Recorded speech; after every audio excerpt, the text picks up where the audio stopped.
Bismillah ar-Rahman ar-Rahim. Assalamu alaikum. I'm very happy to have Saima Hamid with us again for the eighth episode. And the theme is essentially revolving around the word pragmatism. And when you put pragmatism alongside principle, it creates a new dynamic. And I was reflecting on the need to understand the difference and also looking at intent. So, if an individual has clear intent and is wanting the benefit of everyone around him or her, then should the individual remain principled at any cost, or should one adopt a strategy of pragmatism? There is some confusion in my mind in this regard. And I'm sure that as you listen to this conversation, you would also be having some ideas or dilemmas that are bothering you. Ethics जो हैं वो भी एक तरीके से हमें guide करते हैं, जैसे कि पिछली गुफ्तगू में भी हमने देखा।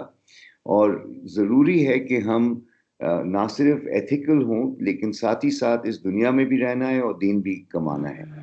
दीन और दुनिया का बैलेंस जो है that is very very important for us, and at the same time we are faced with situations that are troubling and extremely confusing at times.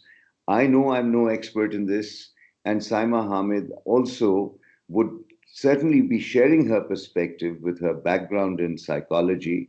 तो मैं चाहूंगा कि इस गुफ्तगू का आगाज किया जाए with the question, Saima, can we be pragmatic and at the same time principled? Because, you know, in our personal dynamics, family situations, business scenarios, we have to keep making progress. We have to keep moving on. We cannot have the luxury of remaining indecisive and in a state of hang.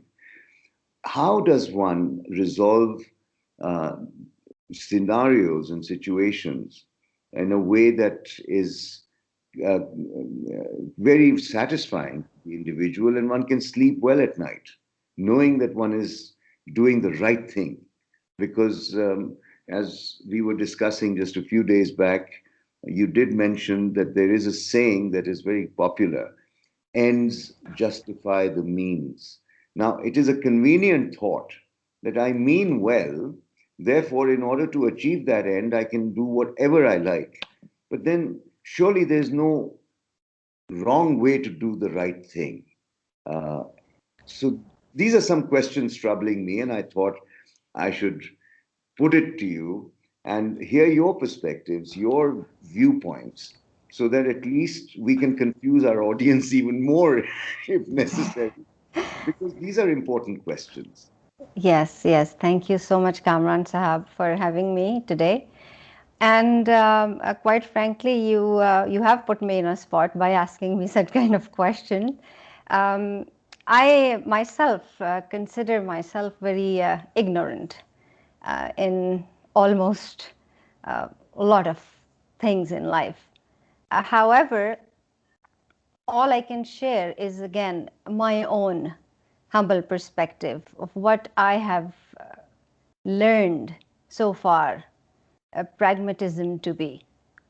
And to sum up, of course, you've mentioned the word intent as well, which obviously makes it much more juicier because it involves then the ethical dilemmas as well and concerns regarding moralities as well. Of course, I'm not sure if today we will be able to go in such depth of this concept, but I would definitely like to shed some light on what I understand of it and thoda sa background to assist myself in making sense of what I'm going to be saying. So what is pragmatism? In very simple words, very simple words, pragmatism is an approach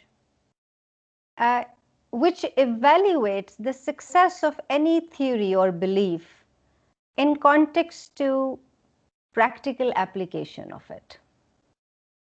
So if it has a successful practical application, we consider the means, the methods, the approach to be practical, pragmatic.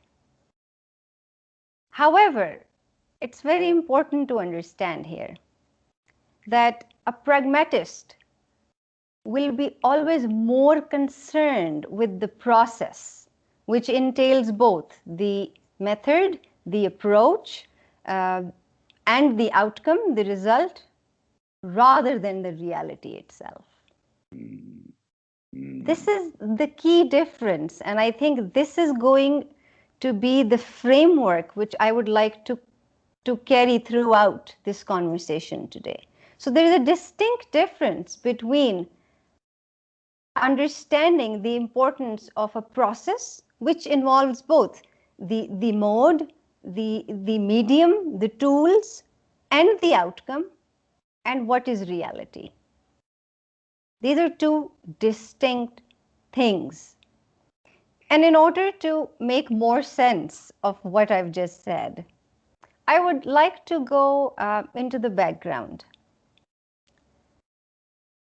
A time, of course, the age when science took birth, basically.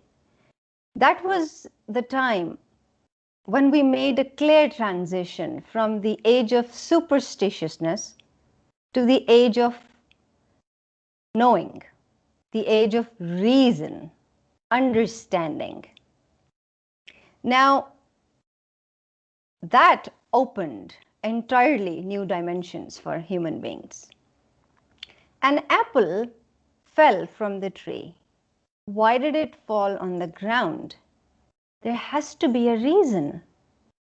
So in order to investigate this, the process led us to the law of gravity. Hence, the law of gravity was discovered. Now, the key understanding here is the law of gravity was not invented. It was discovered. That means the law of gravity is reality, which has always been there. We ascended in our understanding with reason as time went by. Since then, the age of reason began, and scientific investigation and scientific inquiries and scientific research became one of the prominent pillars, which in my words, I consider to be a new religion now. Because if anything does not fit the scientific measurement, the criteria, the framework, it's not reasonable. It's not logical because it doesn't make sense. It doesn't make sense. Now, of course, with this age of reason, we have reached new heights in so many walks of lives. But what are the costs of this age of reason? We rarely talk about this. Right, right. And if I may, you have brought us to a point where you have said that science has almost become the new religion. Yes. And that empirical evidence is the basis of arriving at a theory and then testing it and Yes. then discovering the laws that govern everything around us Yes. within nature and within our own selves. So the question then becomes, where does faith reside in all of this? Because not everything is discovered so far, because there are so many imponderables that are yet to be discovered, because Yes. human consciousness is growing at a Yes. rapid pace, exponentially, in fact. And we are coming across scenarios which, in fact, defy reason altogether. And we would like to take this on in part 2 of this Yes. episode. So if you Definitely.